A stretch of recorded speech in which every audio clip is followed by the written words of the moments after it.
Então, meus queridos, ao primeiro homem e de lá para cá sempre houve um conhecimento qual estudava, né, o patrimônio ou a riqueza organizada das famílias e depois dos aglomerados de pessoas ou sociedades. Temos sociedade, ele vem de, aliás, a sociedade comercial, ele vem da sociedade geral. Quando eu crio um conjunto de pessoas para estudar-se, aliás, para administrar-se e estudar-se também as formas de gestão de um patrimônio, eu tenho, obviamente, uma sociedade, só que minúscula. E toda a societas, né, aquilo que se ajunta, ela começa na família. E esse conhecimento que o homem tinha para gerenciar alguma coisa, e essa coisa como utilidade, esses bens, ele é designado como contabilidade. Então, a contabilidade, se nós fôssemos penetrar na sua história, sempre estudou o patrimônio, sempre. Toda a conceituação fora dessa definição, ela é destruída hoje pela modernidade, né? E o contador, de forma normal, surge no século XIII, o termo contador, e no século XVI já era profissão oficial, especialmente na Espanha, né? O rei da Espanha da época, século XVI, dizia: "Quiero que mis contadores", num decreto. E nesse decreto ele estabelece que a função de gestão e de planificação era totalmente do contador. Havia outras profissões, né, nós podemos dizer de forma empírica, só que a profissão contábil, nesse caso, ela se estabelece de uma maneira totalmente ostensiva. Então, os termos auditor, perito, contador surgem ao mesmo tempo praticamente, porque o contador era um expert, um especialista, né? E ao mesmo tempo ele era um tipo de profissional que tinha a capacidade de ouvir para escrever ou anotar. Então era um auditor ao mesmo tempo, né?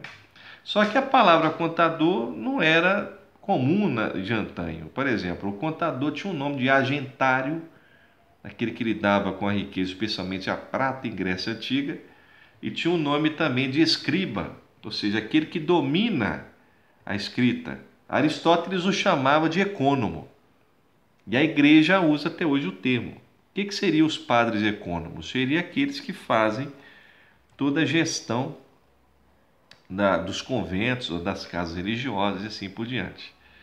Então, a contabilidade, quando você pega o radical dela, ela é a mesma coisa que ratio.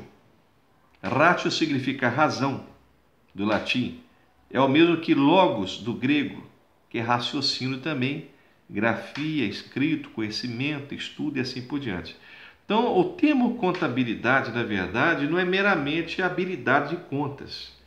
Ele significa uma ciência do raciocínio, raciocínio de coisas, as quais eu posso juntar, tento demonstrar por meio de um símbolo, que é a conta, e aquela movimentação eu extraio um pensamento, uma explicação. Isso que é contabilidade. Eu tenho uma riqueza, o que eu faço? Eu tenho que tirar uma explicação dela. Porque a contabilidade está ligada às coisas materiais e também às imateriais derivadas desta, né? Ou até não, porque você pode às vezes estudar uma empresa que presta serviço e aí o cunho imaterial necessariamente não está ligado a uma coisa, apesar que o conhecimento, ele por mais que ele seja contabilizado em certo grau, ele não deixa de ser um elemento imaterial. Pois bem, então a contabilidade evolui de mera contabilitar, que não é só planificação de contas, para o termo evoluído de radioneria. O que significa isso? A ciência da razão. E o termo razão, no século XII, por exemplo, era a mesma coisa que balancear contas. Por isso que nós temos o livro Razão. Ou seja, o livro Razão demonstra nada mais, nada menos que a métrica de movimentação e câmbio de saldos, os quais, em resumo, nós podemos tecer uma demonstração, a qual nós podemos também extrair uma razão daquele objeto que é o patrimônio, né? Sobre a questão do patrimônio, muitos perguntam como nós podemos dizer que a contabilidade estuda esse objeto. Vamos pegar, por exemplo, um clássico, que é o professor Francisco Daura. Ele fala muito bem, em 1928, se não falha a minha memória, 1926, 28, porque as obras têm várias edições, né? A gente às vezes pode trocar uma data, mas não tem problema. Ele fala: a contabilidade tem por objeto o patrimônio administrável, considerado qualitativo e quantitativamente, nos seus aspectos estático e dinâmico. O aspecto estático do patrimônio é o patrimônio em dado momento. O aspecto dinâmico do patrimônio é a sucessão das operações realizadas com seus componentes. O principal da contabilidade é oferecer a colaboração eficiente à administração econômica. Então ele já fala que o objeto é o patrimônio estático dinâmico, isso antes de conhecer totalmente a obra patrimonial, que Francisco Daura descobre que a contabilidade estuda o patrimônio pelo estudo particular. Ele não tinha conhecimento da obra primária do professor Masi, que é praticamente desconhecida no Brasil.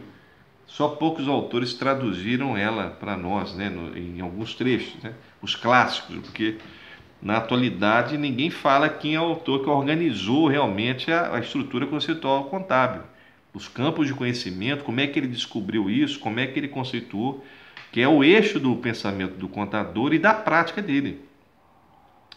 Pois bem, então Francisco Daura define o patrimônio como objeto da contabilidade e o fim, a gestão econômica, ou a sua gestão a fim que tenha a eficácia ou a sua qualidade gerencial e prosperidade, mais ou menos isso.